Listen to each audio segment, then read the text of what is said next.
আখেরি জমানায় বড় ফেতনা কিয়ামতের বড় আলামতের মধ্যে একটি হলো ইয়াজুজ মাজুজ বার হওয়া। ঈসা আলাইহিস সালাম দুনিয়াতে আসার পর এই ইয়াজুজ মাজুজকে একটি বিরাট পাঁচিলের আবদ্ধ থেকে ছেড়ে দেবেন।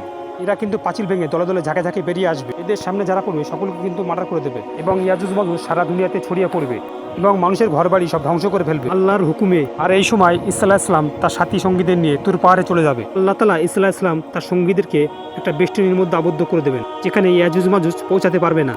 সেই সময় ইয়াজুজ মাজুজের দল ঝাঁকে ঝাঁকে দলে দলে বার হবে। সেই সময় ইয়াজুজ মাজুজের হাতে ঈসা আলাইহিস সালাম তার অনুরাগীরা ছাড়া কেউ ইয়াজুজের মাজুজের হাত থেকে বাঁচতে পারবে না। আর এই ইয়াজুজ মাজুজ দুনিয়ার সমস্ত মানুষকে মারার পর ঝাঁকে ঝাঁকে তীর আকাশের দিকে ছুটতে থাকবে আল্লাহ পাককে মারার জন্য।